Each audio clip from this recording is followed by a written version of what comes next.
የመሃል ከተማ መዳረሻ በሆነችው ፒያሳ በማራኪ የኮሪደር ልማት ደምቆ በሚገኘው ውብ መንደራችን ላይ የመጨረሻውንና ሶስተኛውን ብሎክ እነሆ እያልን ልዩ የከተማ እይታን ከጠዋት ፀሐይ ጋር አጣጥሞ በያዘው ብሎክ ከ25% ልዩ ቅናሻችን ጋር ከባለ 1 እስከ ባለ 3 መኝታ በተለያየ የካሬ አማራጭ አቅርበንላችኋል። በ10% 690 ሺህ ብር ቅድመ ክፍያ ብቻ ቀሪውን በግንባታው ሂደት ያለምንም የዶላር ንክኪና ከወለድ ነፃ በሆነ መንገድ የሚከፍሉበት መንገድ የተመቻቸለት። ምን ይሄ ብቻ! እዛው ፒያሳ አድዋ ሚውዚየም ፊት ለፊት G+5 የገበያ ማዕከል በ3.9 ሚሊዮን ሙሉ ክፍያ እና በ900 ሺህ ብር ቅድመ ክፍያ የግሎት ያድርጉ። ጥራትና እምነት መገለጫው የሆነው ቴምር ሪል ስቴት ደንበኞቻችን ምስክሩ ናቸው። ለበለጠ መረጃና ለቢሮ ቀጠሮ ከታች ባለው ስልክ ይደውሉ። ከሻቢያ ጋር የተያያዙት ሐሳቦች የደርግ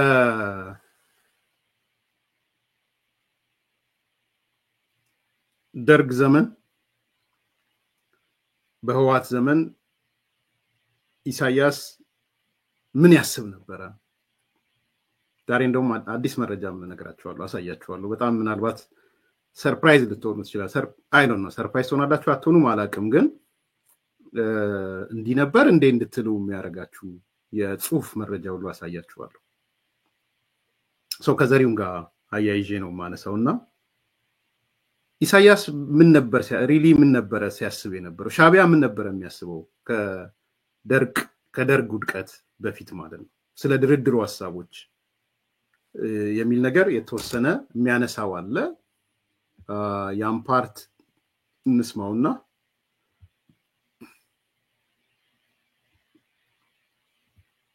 እንመለሳለን።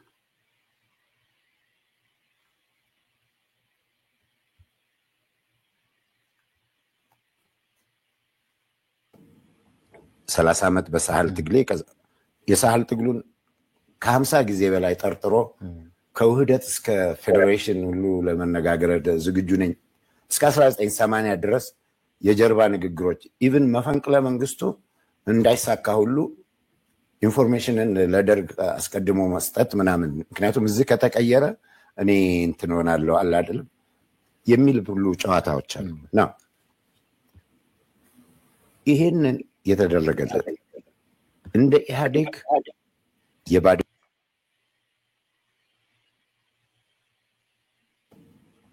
30 ዓመት በሳህል ትግሌ የሳህል ትግሉን ከ50 ጊዜ በላይ ጠርጥሮ ከውህደት እስከ ፌዴሬሽን ሁሉ ለመነጋገር ዝግጁ ነኝ እስከ 1980 ድረስ የጀርባ ንግግሮች ኢቭን መፈንቅለ መንግስቱ እንዳይሳካ ሁሉ ኢንፎርሜሽንን ለደርግ አስቀድሞ መስጠት ምናምን፣ ምክንያቱም እዚህ ከተቀየረ እኔ እንትን ሆናለሁ አለ አይደለም የሚል ሁሉ ጨዋታዎች አሉ።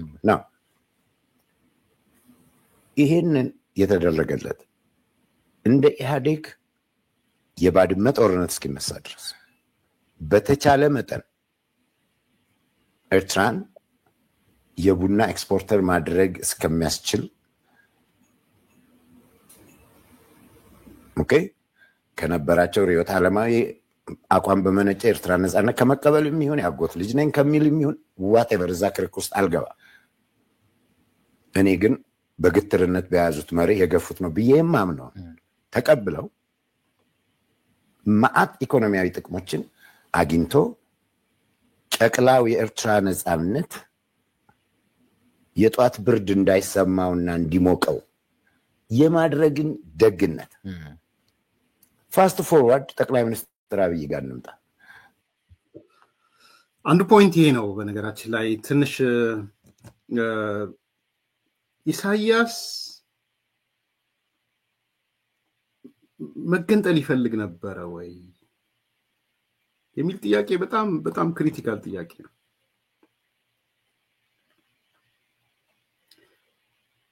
ኢሳያስ አፈወርቂ በርግጥስ ኤርትራ የምትባል ሀገር እንደ ሀገር መስርቶ መኖር ይፈልግ ነበር ወይ? በጣም ኮር ፖይንት ነው እያነሳውላችሁ ያለሁት። በኢትዮጵያ ፖለቲካ ውስጥ ኢሳያስ በይሉንታ ሊነግረን አይችልም። ዶቶች ነው ልንገጣጥም የምንችለው። ግን አንዱ ብሽቀቱ የሚመስለኝ ኢሳያስ መገንጠል የሚፈልግ አይመስለኝም እንደ ግለሰብ ዱዋል ፐርሰናሊቲ ሊኖረው ይችላል የሀገር አባት ምናምን የሚል ፐርሰናሊቲ ግን መረጃዎች የሚያሳዩት በአብዛኛው ኢሳያስን ገፍተው እንዲገነጠል ያደረጉት እነስባት ናቸው ገፍተው እንዲገነጠል ያደረጉት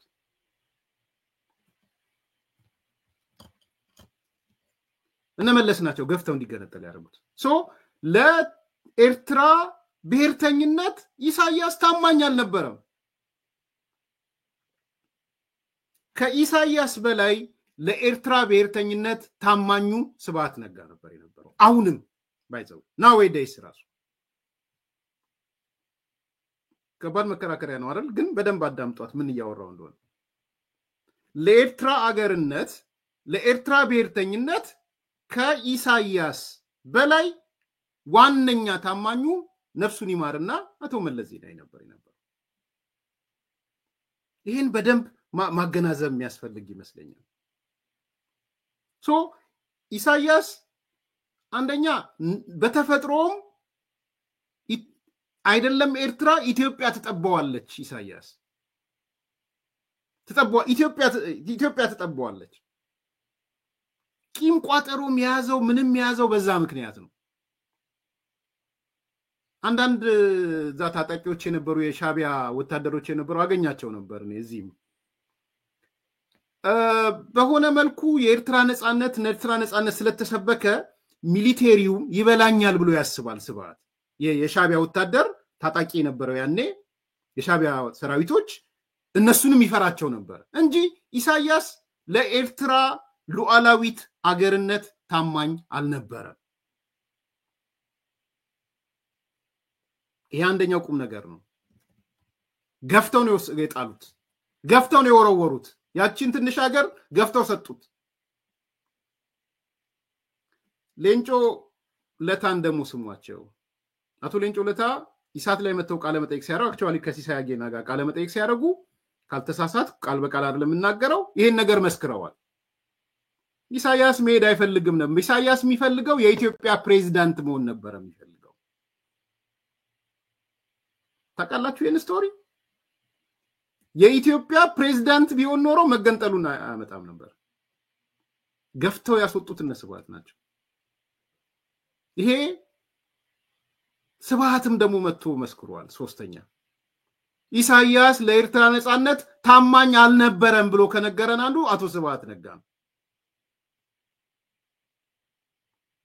ሶሱ የኢትዮጵያ ፕሬዝዳንት ቢደረግ ይጠቅመናል አይጠቅመንም ኤርትራናይዜሽን ኦፍ ኢትዮጵያ ጠቃሚ ነበር ወይ እሱ ሊያነጋግር ይችላል በዛ መንፈስ ውስጥ ኢትዮጵያን ይመራት ነበር ወይ አላቅም ግን ስለ ታሪክ ስለሆነ የምናወራው አንዱ ታሪክ ኢሳያስ ኤርትራን መገንጠል አልነበረም that's why አሁን ዘሪውን ሲነግረን መፈንቅለ መንግስቱን እንዳይሳካ ሲተባበር የድርድር ሐሳቦች ነበሩት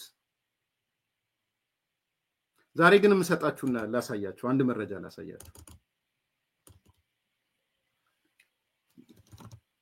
እኔ ራሱ በቅርብ ቀን ነው ያየሁትና መጽሐፎች ሳገላብጥ ነው ቀደም ያልኳችሁ መጣጥፍ እንትስል በጣም ነው የገረመኝ አላቅም ነበር እውነት ለመናገር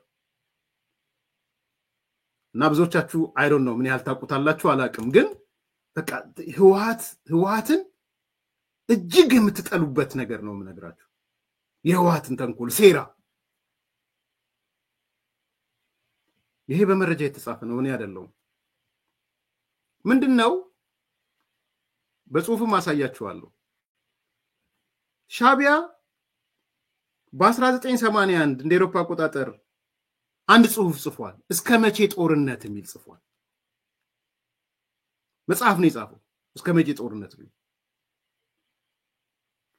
እስከ መቼ ጦርነት ብሎ በጻፈው መጽሐፍ ላይ በገጽ 171 የሚከተለው እዚህ ላይ የምታዩት ሰፍሮ ታገኛላችሁ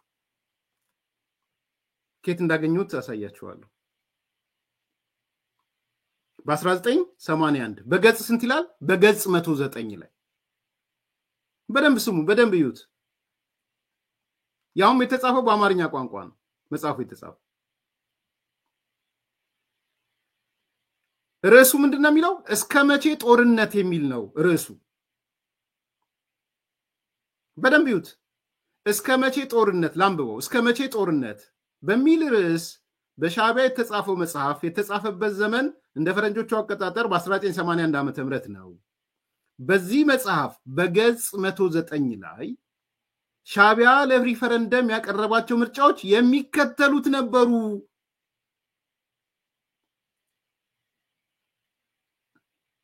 ሪፈረንደም ወይም ምርጫ የሚከተሉትን ነጥቦች ማጠቃለል ይኖርበታል መጽሐፉ ላይ ማለት ነው። ሻዕቢያ ጠይቆ የነበረው የሚካሄደው የኤርትራን ጉዳይ ከተመለከተ 3 አማራጮች ይቅረቡ፣ የኤርትራ ህዝብ በ3 አማራጮቹ ላይ ይወስን የሚል ነው። በአማርኛ የተጻፈ ገጽ 109 ላይ እነዚህ 3 ምርጫዎች ምንድን ናቸው? አንደኛ ሙሉ ነፃነት የሚል ነው። you can call it A። ሁለተኛ የፌዴሬሽን ዝምድና ከኢትዮጵያ ጋር ይላል። ፌዴሬሽን ነው የሚለው ቢ በሉት። ሶስተኛ ሪጂናል አውቶኖሚ ይላል። መጽሐፉ የተጻፈው በአማርኛ ቋንቋ ነው ይላል።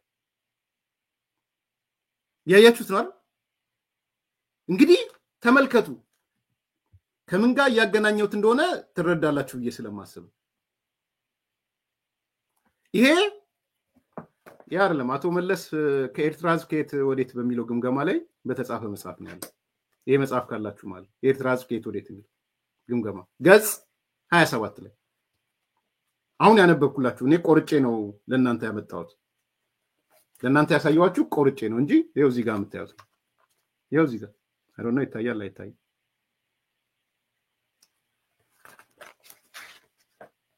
ስለምን እያወራው እንደሆነ አብራችሁኝ ያላችሁት? ስለምን ነው እያወራው ያለሁት?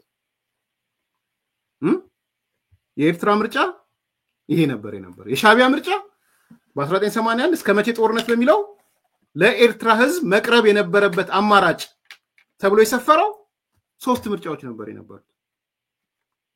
ሙሉ ነፃነት፣ የፌዴሬሽን ዝምድና ከኢትዮጵያ ጋር፣ ሪጂናል አውቶኖሚ ጀስት እንደ አሰብ ወዘተ ወዘተ እንደሚባሉ ማለት ነው። ወይም ሪጂናል አውቶኖሚ ያለው መቼ 81 ገጽ 109 ላይ የሻዕቢያ ፍላጎት ይሄ ነበረ። ትክክሉም ይሄ ነበረ። በነገራችን ላይ ሰው ለምን አመጣሁት? ከኔ ጋር ካላችሁ ለምንድን ነው ይሄን ነጥብ ያመጣሁት? ለምን ይመስላችኋል ይሄን ነጥብ ዛሬ ያመጣውላችሁ?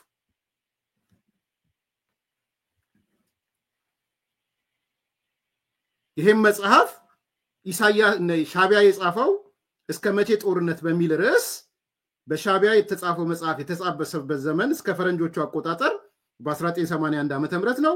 በዚህ መጽሐፍ በገጽ 109 ላይ ሻዕቢያ ለሪፈረንደም ያቀረባቸው ምርጫዎች የሚከተሉት ነበሩ። ኮቴሽን ሪፈረንደሙ ወይም ምርጫው የሚከተሉትን ነጥቦች ማጠቃለል ይኖርበታል። አንደኛ ሙሉ ነፃነት፣ ሁለተኛ የፌዴሬሽን ዝምድና ከኢትዮጵያ ጋር፣ ሶስተኛ ሪጂናል አውቶኖሚ ይላል። መጽሐፉ የተጻፈው በአማርኛ ቋንቋ ነው። ሪጂናል አውቶኖሚ ማለት ራሱን የቻለ አውቶኖሚ ያላቸው አካላቶች ይሆናሉ። ሪጂናል ከኢትዮጵያ ጋር ግን በኮንፌዴሬቲቭም በምናምን ይገናኛሉ ማለት ነው። ሙሉ ነፃነት ይኖራቸዋል በብዙ ነገሮች። የጋራ ሚሊቴሪ ይኖራል፣ የጋራ ገንዘብ ይኖራል ወዘተ ወዘተ። ተመልከቱ። ለምን አመጣሁት ይሄን ነጥብ? ዛሬ አዲስ ትምህርት ወይም ለአዲስ ለሆነባችሁ ሰዎች ለምንድን ነው ያመጣውላችሁ ይሄን? ከኔ ጋር ካላችሁ ምክንያቱም አጭር ነው። ምክንያቱ ይሄ የሻዕቢያ ፍላጎት ነበር። ከዛስ ምንድን ነው የሆነው? ሪፈረንደሙ ምን ሆነ? ከዛ በኋላ ይሄ ምርጫ ነው ለኤርትራ ህዝብ የቀረበው። ምርጫ አንድ ቁጥር ከሞላህ ሙሉ ነፃነት ሞልተሃል። 2 ቁጥር ከሞላህ የፌዴሬሽን ዝምድና ከኢትዮጵያ ጋር በፌዴሬሽን ነው። ሶስተኛ ሪጂናል አውቶኖሚ ኮንፌዴሬት ሊሆን ይችላል። ይሄ ምርጫ ነው የቀረበለት ለኤርትራ ህዝብ። አንዱ ታሪክ ይሄ ነው። ምንድነው የቀረበለት ለኤርትራ ህዝብ?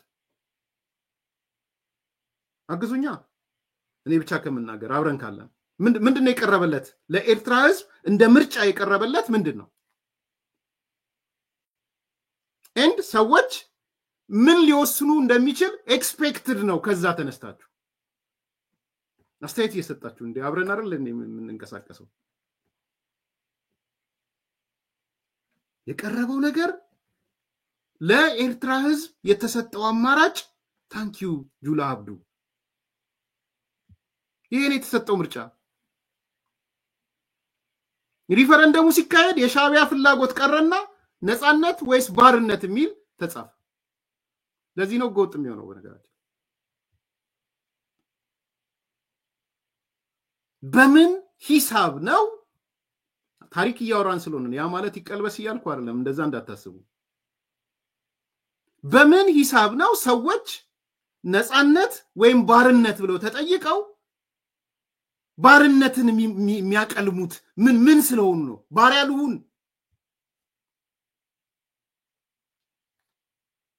ያ ቴንኪዩ ሁላችሁንም፣ አሹ አብዲሽ ሁላችሁም ማለት ከኔ ጋር ስላላችሁ። መሲ ቴንኪዩ መሲ፣ መምህር መሲ መሰለሽ፣ ሙልጌታ ቴንኪዩ። አያችሁ የሻቢያ ፍላጎት 3 ነበረ። በድርድርም ያቀረባቸው ማለት ኢቭን ከደርግ ጋርም ሲገናኝ ያቀረባቸው ምርጫዎች እዚህ መጽሐፍ ላይ እንደምታዩት እስከ መቼ ጦርነት ነው የሚለው በ1981 በጻፈው ላይ 3 ምርጫዎች ይዘን እንቅረብ። ወይ አንደኛው ራሷ የኤርትራ ህዝብ ይወስን ነፃነትን፣ ካልሆነ ደግሞ በፌዴሬሽን ከኢትዮጵያ ጋር እንዋሃድ፣ ካልሆነ ደግሞ በኮንፌዴሬት አውቶኖሚ ሪጂናል አውቶኖሚ ይኑረን። ይሄ ነው መቅረብ ያለበት። ትክክለኛውም ምርጫ ይሄ ነው። ግን ምን ቀረበ? ነፃነት ወይስ ባርነት? ማን የትኛው ህዝብ ነው ባርነትን የሚመርጠው?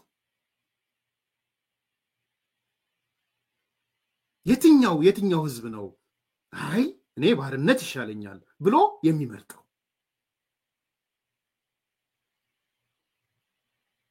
ስለዚህ ይሄ ነው አንዱ እነ ህወሓት ነፍሳቸው አይማርም፣ ቲፒኤልኤፍ እንደ ቲፒኤልኤፍ፣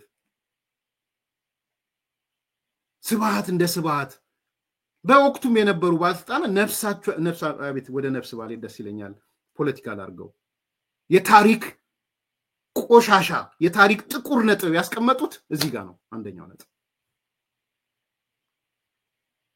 ኖበዲ አሁን እሺ ቆይ የትግራይ ወጣቶች የትግራይ ሊቃን አንዳንዶቹ ብዙዎቹ የሸፈኑ ቢሸፍኑም የትግራይ ነፃነት ይላሉ፣ የትግራይ ምናምን ይላሉ።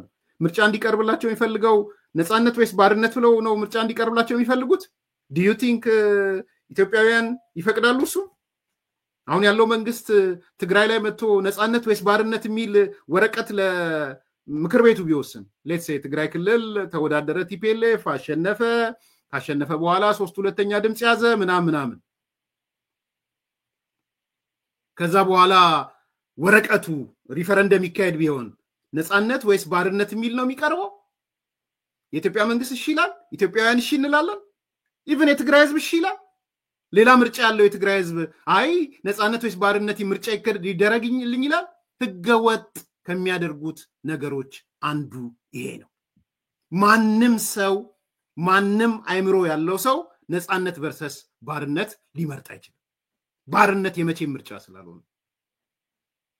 ስለዚህ ነው ፌክ ነው የተካሄደው ሪፈረንደም እስ ፌክ። አሁንም ያዙልኝ በተለይ ኤርትራውያን የኤርትራ ነፃነት ጠንክራችሁ የምትደግፉ ሰዎች እኔ ፌክ ስለሆነ ተሰርዞ ኤርትራ ትምጣ ምናምን የሚል ሰው አይደለውም ብያችኋለሁ። ይሄን በደንብ አስምሩልኝ። the process ነው ያነሳ ያለሁት። የተሄደበት መንገድ የወንጀል መንገድ ነው የተካሄደው። አንዱ ቀደም እንዳነሳሁት ኢሳያስም የገለጸው ነገር ነው። እንግዲህ አሻግሬ ግለጡ አንስቶታል ይላል ሻው አልሰማሁም እውነት ለመናገር ግን ይሄ ነው እውነት። አሰግድ ኦኬ ሲሳይ ጌና ከሁለት ወሮች ያቀረበው አንድ የደርግ ዘመን ሚኒስትር ከዚህ ሀሳብ ጋር ተቃራኒ ያለው ሀሳብ ሲያወሩ ነበረ። በቀላል ይሄን ብለዋል። ለእኔ ሰሞኑን ሳገላብጥ ነው ያገኘሁት ለምጽፋቸው ነገሮች ኦፍኮርስ አውቀዋለሁ፣ ግን በዛ ደረጃ አይ ኖ ብዙም እንዳልኩት ኢሳያስ የኢትዮጵያ ፕሬዝዳንት ቢሆን ምናምን የሚለው አውቃለሁ። ሪፈረንደሙ ማካሄዱ ይሄ ነፃነት ወይስ ባርነት ሲባል ቶሎ ይሄዱልን አይነት ነገር እንደነበረም ያሳውቃል። በዲቴል ሲነግሩ ግን አናየም። ዛሬ ግን በመጽሐፍ የተገለጸ ኢቭን የኢሳያስ ሰዎች ከጻፉት ነገር በተቃራኒ የተካሄደ ነገር ነው ያየ ነው። ይሄ አንዱ ጉዳይ ይመስለኛል ከዘሪውን ጋር ያይዤ ላነሳ የፈለኩት ማለት ነው። ሁለተኛው ሻቢያና ብልጽግና ወይም ደግሞ ብልጽግና ከመጣ በኋላስ ሚል ሁለተኛ ፖይንት አንስቷል ዘሪውን። እሷንም ትንሽ እንስማት። ይሄንን የተደረገለት እንደ ኢህአዴግ የባድመ ጦርነት እስኪነሳ ድረስ በተቻለ መጠን ኤርትራን የቡና ኤክስፖርተር ማድረግ እስከሚያስችል ኦኬ ከነበራቸው ርዕዮተ ዓለማዊ አቋም በመነጨ ኤርትራ ነፃነት ከመቀበል የሚሆን ያጎት ልጅ ነኝ ከሚል የሚሆን ዋቴቨር እዛ ክርክ ውስጥ አልገባ። እኔ ግን በግትርነት በያዙት መሪ የገፉት ነው ብዬ የማምነው ተቀብለው ማአት ኢኮኖሚያዊ ጥቅሞችን አግኝቶ ጨቅላው የኤርትራ ነፃነት የጧት ብርድ እንዳይሰማውና እንዲሞቀው የማድረግን ደግነት ፋስት ፎርዋርድ ጠቅላይ ሚኒስትር አብይ ጋር እንምጣ። ከባድመ ጦርነት በኋላ ለ20 ዓመት ኖ ዋር ኖ ፒስ ተብሎ በዲፕሎማሲያዊ ቆፈንና ብርድ ውስጥ የነበረን ሀገር ማዕቀብ የነበረበትን ሀገር የፕሬዝዳንት ኢሳያስን ግለ ባህሪ እያወቁ ግን ደግሞ በባህልም በታሪክም ከሌሎቹ ለየት ባለ የተጣበቀን ህዝቦች ስለሆነን የኛ መሻት የነሱ ትርፍ የነሱ እጥረት የኛ ሙላት ያለበት ሁኔታ ስላለ በሰጥቶ መቀበልና መጠቃቀም ቤተሰባዊነቱ ባመዘነ ብንቀርባቸው ጥሩ ነው በሚል አካሄድ በኋላ ላይ ትግራይን የመውረር እንትን ነው ምናምን የሚል የተወሰነ ልትተረጉመው የምትችል ግን በዋናነት የማይመስለኝ የመጀመሪያው እርምጃ ሲወሰድ ሂደት ተፈጥሮ ኤርትራን ከዛ ብርድ ተገላይነት ወዘተርፈ ያወጣ መንግስት የብልጽግና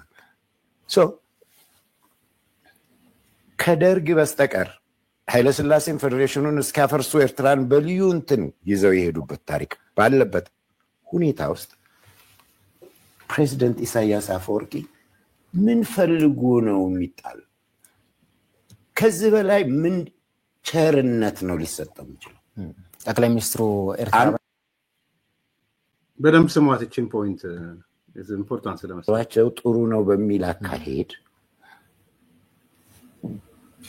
በኋላ ላይ ትግራይን የመውረር እንትን ነው ምናምን የሚል የተወሰነ ልትተረጉመው የምትችል ግን በዋናነት የማይመስለኝ የመጀመሪያው እርምጃ ሲወሰድ ሂደት ተፈጥሮ ኤርትራን ከዛ ብርድ ተገላይነት ወዘተርፈ ያወጣ መንግስት የብልጽግና ከደርግ በስተቀር ኃይለሥላሴን ፌዴሬሽኑን እስካፈርሱ ኤርትራን በልዩ እንትን ይዘው የሄዱበት ታሪክ ባለበት ሁኔታ ውስጥ ፕሬዝዳንት ኢሳያስ አፈወርቂ ምን ፈልጉ ነው የሚጣል? ከዚህ በላይ ምን ቸርነት ነው ሊሰጠው የሚችለው? ጠቅላይ ሚኒስትሩ ኤርትራ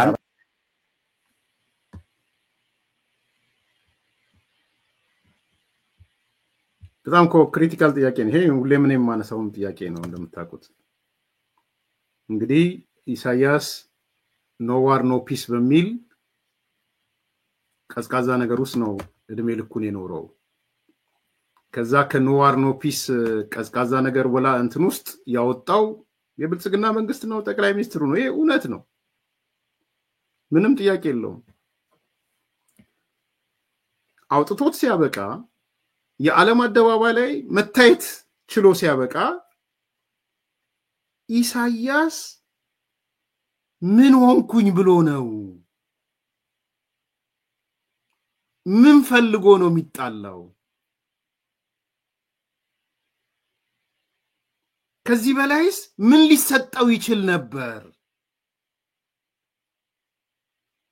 በዚህ መንግስት ፈልጎ ያልተሰጠው ፌር የሆነ ስለ ፍትሃዊ ነገር ነው የምናነሳው። ፈልጎ ያልተሰጠው ነገር ምንድን ነው?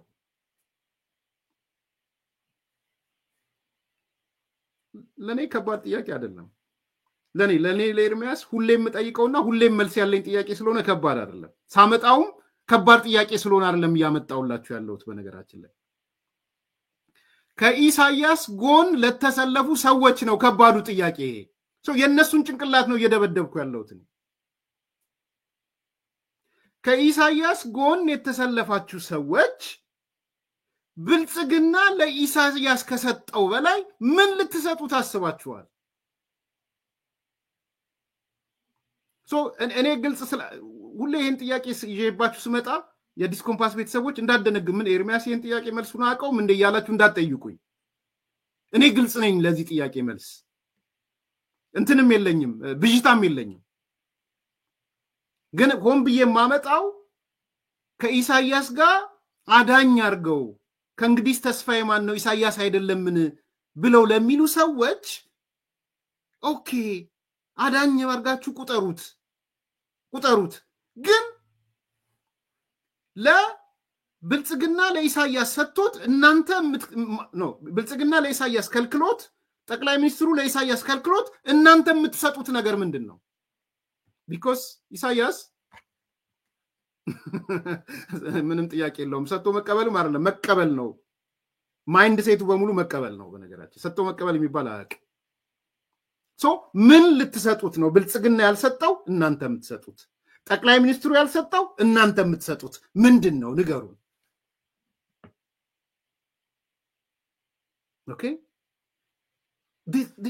ኮር ፖይንቱ ስለ አሁኑ ፖለቲካ የምናወራ ከሆነ አሁን ዘሪሁን ያነሳው ጥያቄ ነው። ጥያቄ እስቲ ምንድን ነው የምትሰጡት?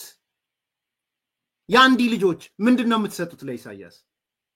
ኢሳያስ የሚፈልገው ቅድም እንዳልኩት ኤርትራዊ ብቻችን ኢትዮጵያዊ ጋራችን አንድ የግብፅን ፍላጎት ማሟላት 2 የትግራይን ህዝብ እንደ ህዝብ መጨረስ አለብኝ ሊቁም 3ቱን ተሰጥቷላችሁ? የአንዲ ልጆች ንገሩኝ፣ ተሰጥቷላችሁ? ዛሬ የአዳዲሶቹ ድመቶች ተሰጥቷላችሁ? ይሄን አዳዲሶቹ ድመቶች ነገር እንደውም አንዲ ልጆች ልተዋችሁና አዳዲሶቹ የአማራ ጽንፈኞች የተለያየ ቦታ ያለ የአማራ ጽንፈኛ ሚዲያዎች 3ቱን ተሰጥቷላችሁ? አንዱን ልትሰጡት እንደምትችሉ ተስፋ አደርጋለሁ። የአማራ ጽንፈኛው አሳልፎ ሊሰጥ የሚችለው ነገር ይኖራል። ግን እስቲ ሌላ ከዚህ ውጪ ምንድን ነው ኢሳያስ ያጣው? ቅድም እንዳነሳሁት ቁጥር 1 ኢትዮጵያዊ ብቻችን ኤርትራዊ ብቻችን ኢትዮጵያዊ ጋራችን የሚለውን ትሰጡታላችሁ? አንዱ የሚጠይቀው እሱ ነው። ሁለተኛ የግብፅን ተልኮ ማስፈጸም ነው። የግብፅን ኢንተረስት በኢትዮጵያ ላይ ማስጠበቅ ነው። ትሰጡታላችሁ? እሱ ሶስተኛ የትግራይ ልሂቅን ማጥፋት ነው። ተሰጥቷላችሁ? ዲሳር 3 ኢሳያስ የሚፈልገው እነዚህ 3 ነገሮች ናቸው።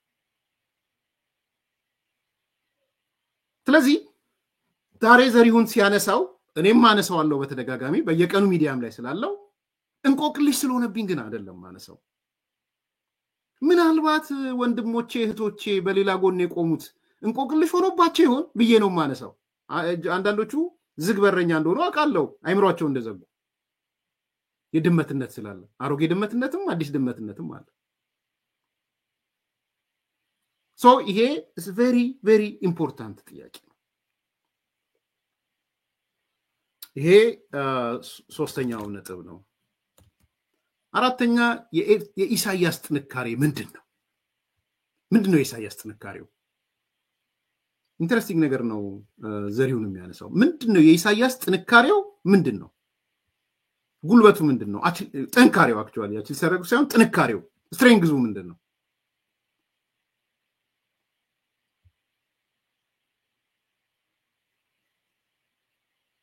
ፈቃደኛ ሆኖ እኮ ከነጻነት በኋላም ድጋፍ ያልነፈጉትን እኮ ነው ዛሬ ላይ የሱን አዝማችነት ተቀብሎ መሄድ መሃን አድርጎ ያስቀራትን ኤርትራ የኢትዮጵያ ቅርስ ለማድረግ ከመሮጥ ውጪ ሌላ ትርፍ የለውም። ኢሳያስ አፈወርቂ እሱ ከመጣ በኋላ ኤርትራ ትቀጥል አትቀጥል ደንታ አለው ብዬ አላምንም። ይሄንን እንደ አምላክም አይቶ ረገጣውን ችሎ ያኖረውን እና የወለደውን ማህበረሰብ በዚህ ንፉግነት ያስተናገደ ሰውዬ የኢትዮጵያ ስብራቶች ጠጋኝ የኢትዮጵያ መድህን አዋላጅ አርገህ ስታይ በጣም ፖለቲካዊ ማውለልነት ያጠቃ መሆን አለበት። አንደኛ የምርም ፕሮጀክት የሚደረግለት አሁን ለምሳሌ በጣም ትግስተኛና ካልኩሌቲቭ ናቸው ይባላል። የኢሳያስ ትልቁ አቅም እንደሆነ ነገር የኢሳያስ ትልቁ አቅም ጊዜን አሟምቶ ማቆም ነው። ኤርትራን በተመለከተ ለኢሳያስ ጊዜ ቆሟል። ለምን? የበጀት እቅድ አያወጡም። ይሄ በጀት በተወሰነ የጊዜ ገደብ ውስጥ የሚቀርብለት አካል የለም።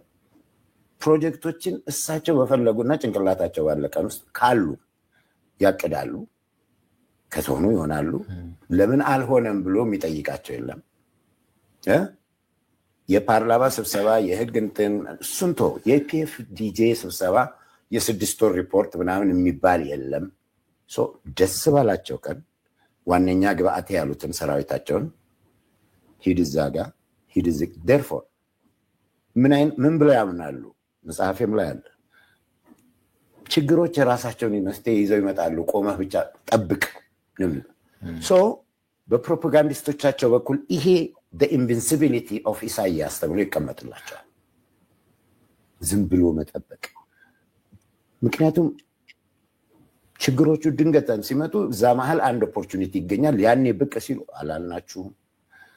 ጊዜውን ሲጠብቅ ሲያሰላ ታግሶ ይሄው ወዲያፎም ቁጭ አደረገው ይባላል። ሶ ይሄንን አይነት ለግዠሪ ያላቸው ሰው ናቸው። የኤርትራን ወታደር አሁን ላይ ላለፉት ስንት ወራት ይሁን ወረራ ይመጣብኛል ምናምን ብለው በተጠንቀቅ ንጠው ሊገሉት ነው።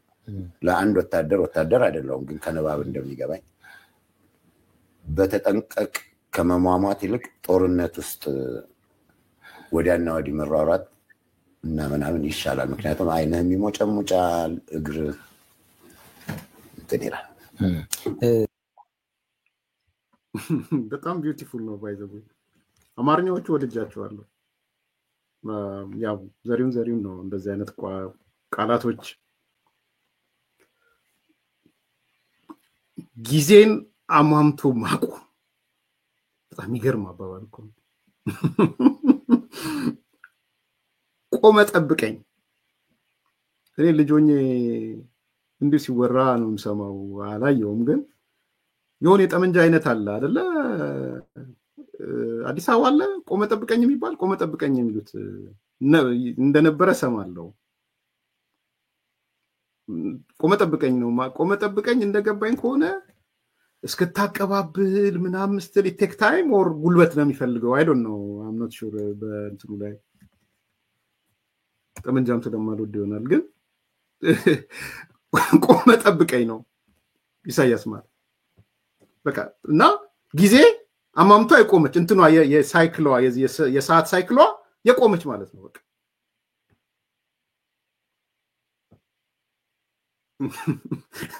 ጊዜና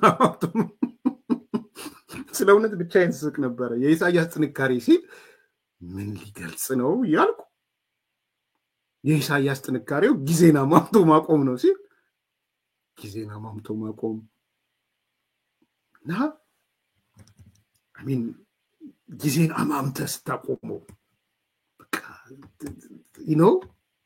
ምንም ነገር እንዳይሄድ ስታረገው ማለት ነው ቆመ ጠብቀኝ ስታረገው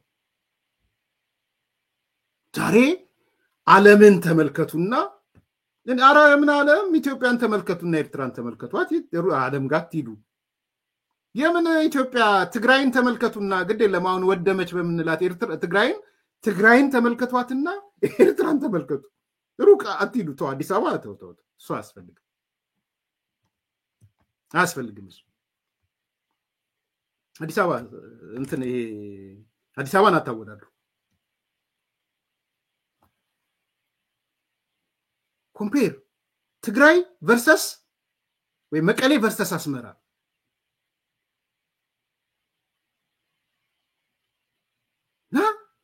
እንዴት ጊዜ ሟምቶበት እንደቆመ ያቺ የስልኳ ሳይክል ሄዳ ቀጥ ብላ የቆመችበት ማለት ነው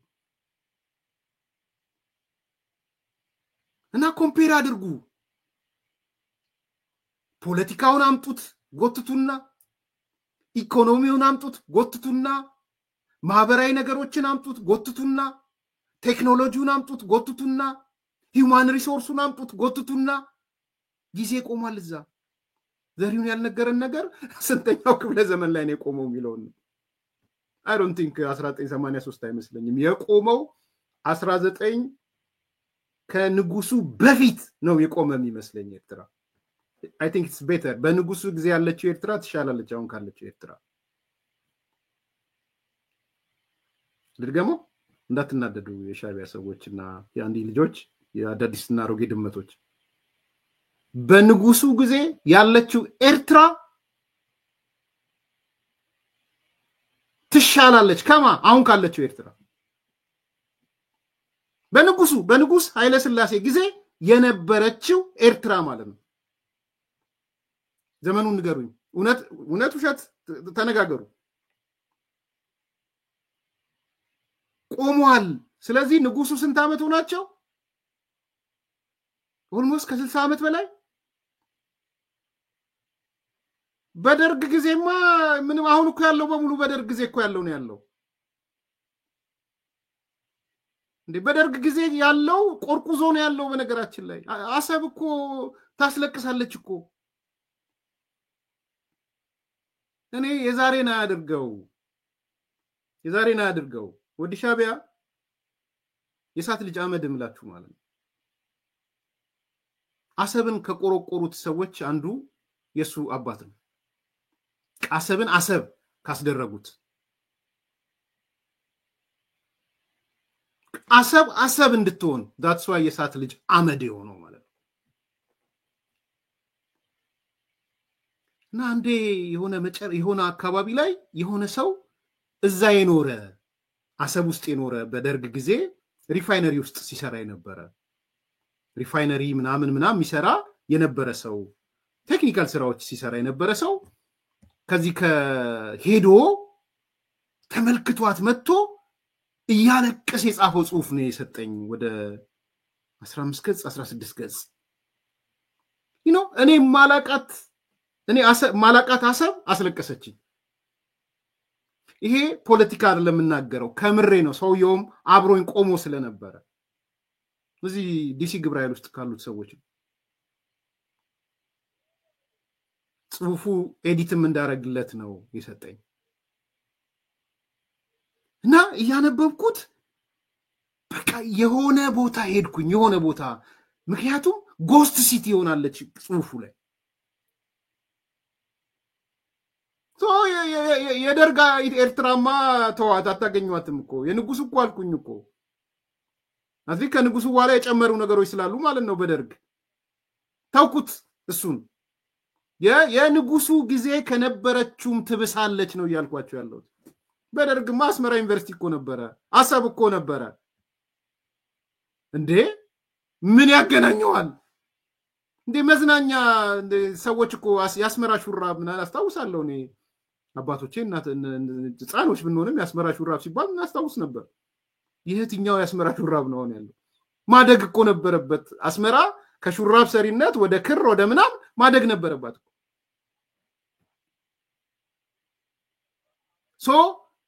ሰዓቱ የቆመው ቆይቷል። ልክ ሲገባ ቆሟል። የቆመው ግን ኢስ ቤተር የንጉሱም ይሻላል፣ የደርግ ጊዜ በጣም ይሻላል። የኢሳያስ ኤርትራ ወረስት ናት ከኮሎኔል መንግስቱ ኤርትራ። የኢሳያስ ኤርትራ አስቀያሚ ወረስት ናት ከንጉሱ ኤርትራ። ይሄ ነው እውነቱ። ዛት ሷይ መጥቶ ጊዜና ማምቶ ማቆም ማለት በንጉሱ ጊዜ እኮ ፓርላመንት ሜምበሮች አሁን እኮ ይኩራራሉ። ፓርላማ እንደነበራቸው ታውቃላችሁ? ፓርላመንት ሜምበርስ ነበሯቸው። ህግ አውጪ፣ ህግ አስፈጻሚ ምናምን የሚባሉ በንጉሱ ጊዜ። አሁን ፓርላማ አለ የለም? እሱ ነው የነገር። አሁን በጀት አለ? የምን በጀት? ኢሳያስ በወሰነ ጊዜ የሚፈጸሙ ፕሮጀክቶች ይኖራሉ፣ ካልፈለገም ይዘጋቸዋል ፕሮጀክቶች። ይሄ ነው እውነቱ። ጊዜን አማምቶ ማቆም ማለት ሌላ አይደለም። ይሄ ነው። በጣም ይገርም አባባል ነው እውነት ለመናገር። እሱ ብቻ ግን አይደለም ዘሪሁን የተናገረው። ጊዜ አማምቶ ማቆሙን ልክ መሆኑን የፕሮፓጋንዳ ክፍላቸው ደግሞ ጀስቲፋይ ያደርጋል። ሌላው አደጋ እሱ ነው። ጊዜ አማምቶ መቆሙ ብቻ እኮ አይደለም፣ ልክ ነው። ጊዜማ ማምቶ መቆም አለበት። ማምቶ ነው መቆም ያለበት። this is what ኢሳያስ። ምክንያቱም ችግሮች የራሳቸው መፍትሄ ይዘው ይመጣሉ። ዝም ብለህ ጠብቅ። የፕሮፓጋንዳ ክፍሉ መደገፊያ ማለት ነው። ጀስቲፋይ ያደርግለ። ከዛ የሆነች ነገር ሰው ይኸው ብለን ነበር አይደል? ንጉሳችን ፕሬዝዳንታችን ይሄን ብሎ የለ። አንዱ የከፋው ነገር ፕሮፓጋንዳውን ነው። ድርጊቱ ብቻ የሰዓቷ መቆም ብቻ አይደለም። እቺ ጠጠጠ የምትለው መቆሟ ብቻ አይደለም። ጊዜና ማምቶ ማቆሙን ብቻ አይደለም። ጊዜው ማምቶ መቆሙን ልክ መሆኑንም ይነግሯቸዋል መተው። ዛሬ የዚህ ጎራ እነማ ተቀላቀሉ? እነ ኢንጂነር ይልቃል ተቀላቀሉ። ይሄን ጎራ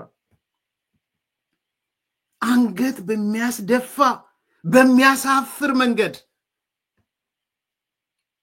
የዚህ ቡድን አካል ሆነ ኢንጂነር ይልቃል ጌትነት። በድፍረት ነው የምናገረው። ሽምቅቅ ስላደረገኝ ስላሳፈረኝ ጊዜን አማምቶ ማቆሙ ልክ ነው ብሎ ከመጡ ሰዎች ሚስተር ጀስቲፋየር አንዱ ኢንጂነር ይልቃል። ከግራንድ ስትራቴጂስት ወደ ግራንድ ጀስቲፋየር ተቀየረ ምላችሁ። መጀመሪያ ሰሞን ወደ የትግል ላይ ምናም ሲመጣ he tried to justify everything.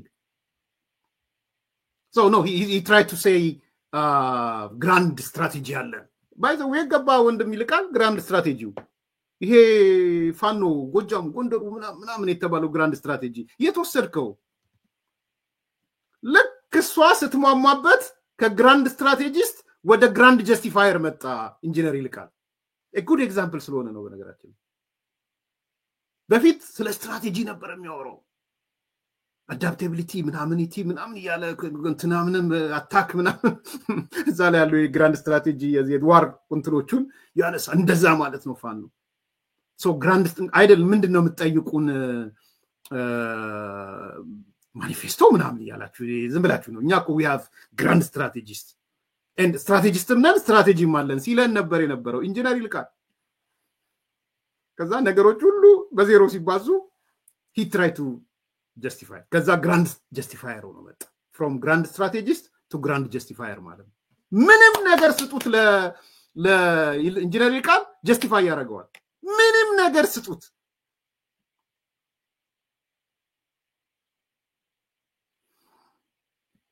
ያው ሰንበት አይደል አንድ ጓደኛ አለኝ ከሰማላቅም ኢትዮጵያን ያለው አክሎክ ይባላል። መምህር ነበር። አሁን ማርኬቲንግ ተምሮ ማርኬቲንግ ላይ ነው የሚሰራው። እኔ ቤት እንኖር ነበር አብረን። እኔ አስተዳደር ሆኜ ተወሰነ እንኖራለን። በጣም ጥሩ ልጅ ነው አክሎክ። የጎጃም ልጅ ነው አክሎክ። ያው ብዙ ጊዜ ምሽት በተለይ ዓርብ ቅዳሜ አብረን ነው የምናመሸው። እኔ ቤት ፊልም ይወዳል በጣም እና አንድ ሰሞን ፊልም ሱስ ሆኖብን ነበርና በመጣ ቁጥር አንድ ፊልም ግን ሁሉ ጊዜ ያያል እና ይገርመዋል። ያ ፊልም ርዕሱን ልረሳው ነው እንዴ the last Greek wedding ነው ፓርት 1 ፓርት 2 ያለበት የግሪክ ጋብቻ ነው። አስታውሱኝ ፕሊስ እዚህ ውስጥ ካላችሁ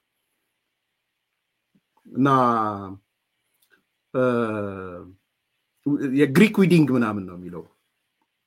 ፓርት 1 ነበር ያየነው፣ ፓርት 2 ወጥቷል አይቼዋለሁ። ፓርት 2 ነው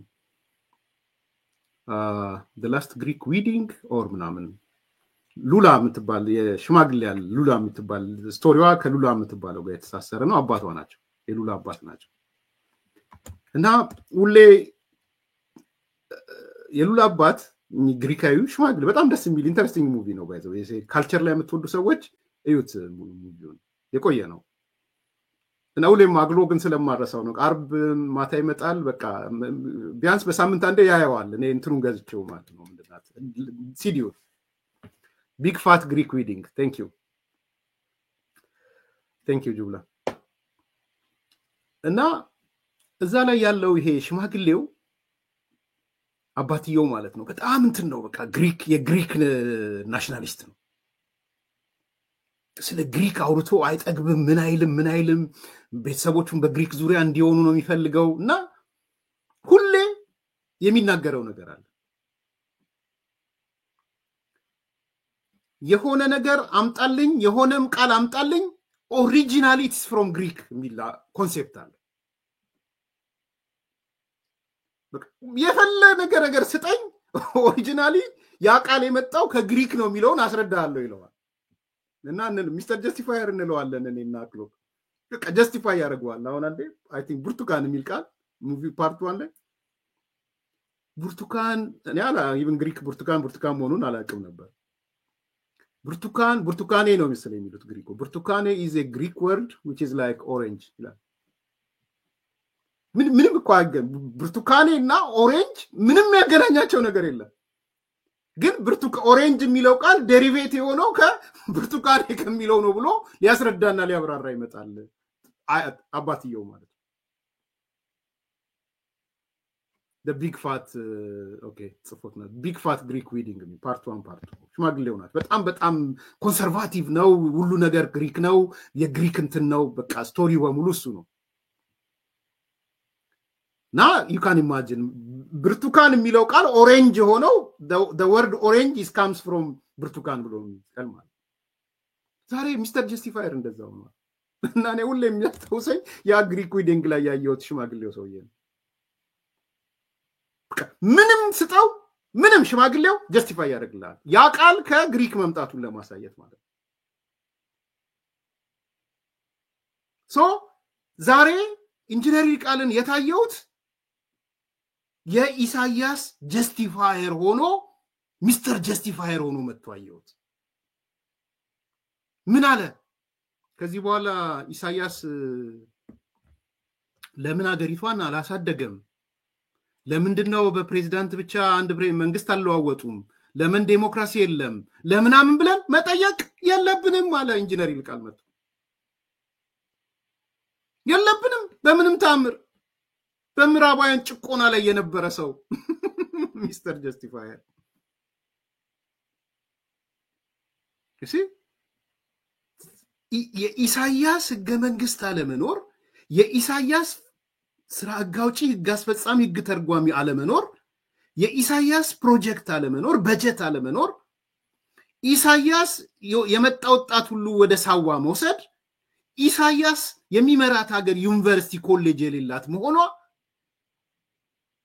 ኢሳያስ የሚመራት ሀገር ጡረታ የሌላት ሀገር መሆኗ፣ ኢሳያስ የሚመራት ሀገር አንድም ኢንቨስትመንት የሌለባት ሀገር መሆኗ መጠየቅ የለብንም አለ ኢንጂነር ይልቃል ሚስተር ጀስቲፋየር the big justifier the big wedding the Greek wedding ሽማግሌው ሰውዬ።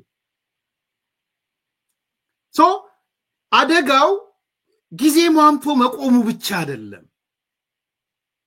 አደጋው ጊዜ ሟምቶ መቆሙንም ጀስቲፋይ የሚያደርጉ የፕሮፓጋንዳ ክፍሎች መኖራቸው ነው። ሁለት ስለት ነው ማለት ነው ያለው። በአንድ በኩል ጊዜው ማምቶ ቆሟል፣ በሌላ በኩል ጊዜው ማምቶ መቆሙን ጀስቲፋይ የሚያደርጉ ሰዎች አሉ።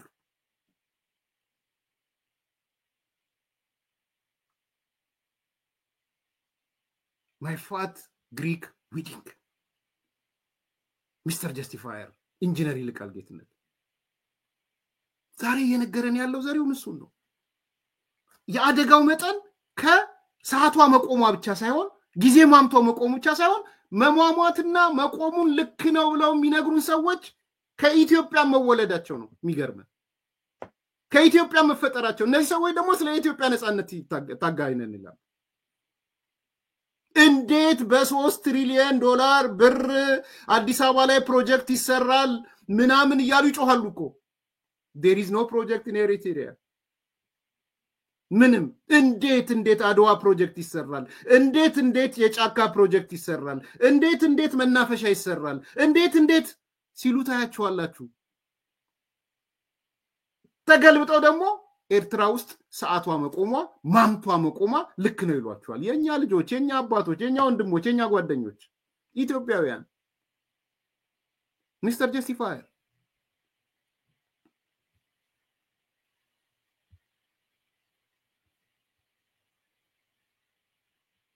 ፈቃደኛ ሆኖ እኮ ከነፃነት በኋላም ድጋፍ ያልነፈጉትን እኮ ነው ዛሬ ላይ የሱን አዝማችነት ተቀብሎ መሄድ መሃን አድርጎ ያስቀራትን ኤርትራ የኢትዮጵያ ቅርስ ለማድረግ ከመሮጥ ውጪ ሌላ ትርፍ የለውም። ኢሳያስ አፈወርቂ እሱ ከመጣ በኋላ ኤርትራ ትቀጥል አትቀጥል ደንታ አለው ብዬ አላምንም። ይሄንን እንደ አምላክም አይቶ ረገጣውን ችሎ ያኖረውን እና የወለደውን ማህበረሰብ በዚህ ንፉግነት ያስተናገደ ሰውዬ የኢትዮጵያ ስብራቶች ጠጋኝ የኢትዮጵያ መድህን አዋላጅ አርገህ ስታይ በጣም ፖለቲካዊ ማውለልነት ያጠቃ መሆን አለበት። አንደኛ የምርም ፕሮጀክት የሚደረግለት አሁን ለምሳሌ በጣም ትግስተኛና ካልኩሌቲቭ ናቸው ይባላል። የኢሳያስ ትልቁ አቅም እንደሆነ ነገር የኢሳያስ ትልቁ አቅም ጊዜን አሟምቶ ማቆም ነው። ኤርትራን በተመለከተ ለኢሳያስ ጊዜ ቆሟል። ለምን? የበጀት እቅድ አያወጡም። ይሄ በጀት በተወሰነ የጊዜ ገደብ ውስጥ የሚቀርብለት አካል የለም። ፕሮጀክቶችን እሳቸው በፈለጉና ጭንቅላታቸው ባለ ቀን ውስጥ ካሉ ያቅዳሉ፣ ከተሆኑ ይሆናሉ። ለምን አልሆነም ብሎ የሚጠይቃቸው የለም። የፓርላማ ስብሰባ የህግ እንትን ሱንቶ የፒኤፍ ዲጄ ስብሰባ የ6 ወር ሪፖርት ምናምን የሚባል የለም። ደስ ባላቸው ቀን ዋነኛ ግብአት ያሉትን ሰራዊታቸውን ሂድ እዛ ጋ ሂድ እዚህ therefore ምን ብለው ያምናሉ? መጽሐፌም ላይ አለ። ችግሮች የራሳቸውን መፍትሄ ይዘው ይመጣሉ፣ ቆመህ ብቻ ጠብቅ ነው። በፕሮፓጋንዲስቶቻቸው በኩል ይሄ the invincibility of ኢሳያስ ተብሎ ይቀመጥላቸዋል። ዝም ብሎ መጠበቅ። ምክንያቱም ችግሮቹ ድንገተን ሲመጡ እዛ መሃል አንድ ኦፖርቹኒቲ ይገኛል። ያኔ ብቅ ሲሉ አላልናችሁም። ጊዜውን ሲጠብቅ ሲያሰላ ታግሶ ይሄው ወዲያፎም ቁጭ አደረገው ይባላል። ይህንን አይነት ለግዠሪ ያላቸው ሰው ናቸው። የኤርትራን ወታደር አሁን ላይ ላለፉት ስንት ወራት ይሁን ወረራ ይመጣብኛል ምናምን ብለው በተጠንቀቅ ንጠው ሊገሉት ነው። ለአንድ ወታደር አይደለም ግን ከነባብ እንደሚገባኝ በተጠንቀቅ ከመሟሟት ይልቅ ጦርነት ውስጥ ወዲያና ወዲህ መሯሯጥ እና ምናምን ይሻላል። ምክንያቱም አይነህ የሚሞጨሙጫል እግር እንትን ይላል። ኢንተረስቲንግ ነገሮች ናቸው። መቼም ጊዜን አሟምቶ ማቆም እና ቆሞ ጠብቀኝ፣ ከዛ ደግሞ የነዚህ ነገሮች ደግሞ ጀስቲፋየር ይሄ ነው ያለው።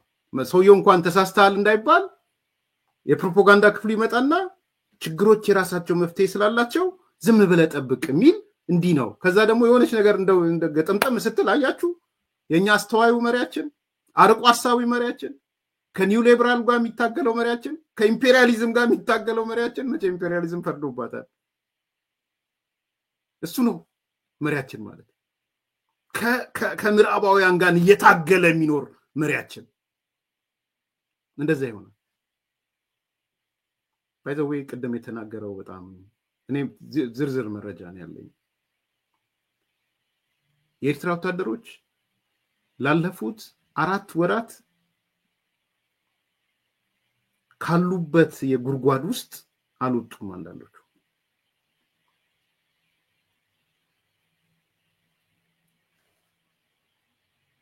ጫማቸውን አላወለቁም ልብሳቸውን አልቀየሩም መተኛት የሚችሉትም ምሽግ ውስጥ እዛው ምሽግ ነው ተኙ ይባላል 4 months ጫማን ሳታውልቅ ልብስን ሳትቀይር ምሽግ ውስጥ ቁጭ ብለህ ምን ሊፈጠር እንደሚችል you can imagine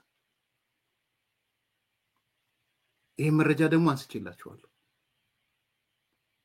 የኢሳያስ የኤርትራ ቺናት 4 months ቀና ብለ ምን ይመጣ ይሆን ይያለ እየተደናበረ ማለት ነው በሰማዩ በኩል ምን ይመጣብን ይሆን ይያለ ይሄ ነው ያለው ነት ይሄ በመጨረሻ ዘሪውን የሚያነሳው አለ ጦርነት ይከሰታል አይከሰትም ይለው ይሄ ከኬሪያ ጋር ተስማሚ ቃል ስለሆነ እንደወረደ ላሰማችሁና ያጠናክ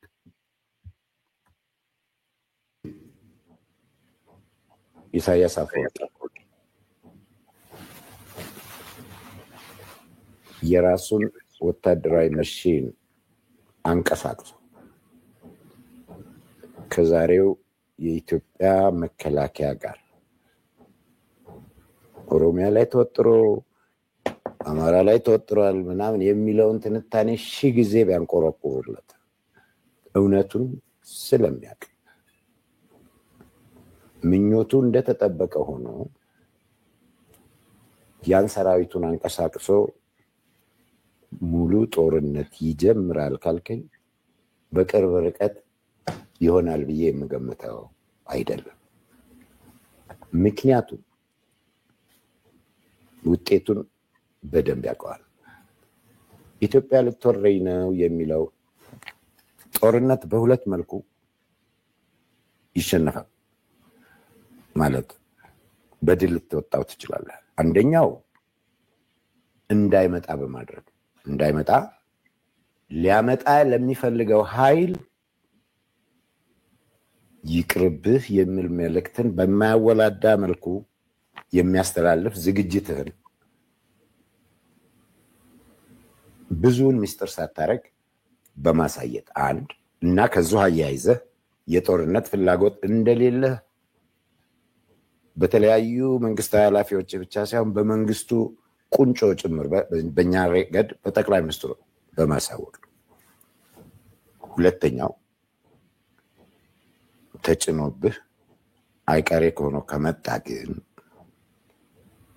እየተጓተተ የማትደጋግምበትን መንገድ መከተል ነው ያሁን የኢትዮጵያ አካሄድ አለመፈለግ ባልፈለግንበት ሁኔታ ከመጣ ግን ተመጣጣኝ እሱ እንዲነው ያረጋው ምናምን የሚባል ነገር አይኖርም ለዚህ ነው ይሄ ጦርነት ሳይስ ጭንቅላት ውስጥ ነው ያለው ሊወለድ ከቻለ ከዛ ተወልዶ ነው መሬት የሚይዘው የሚያበቃው ግን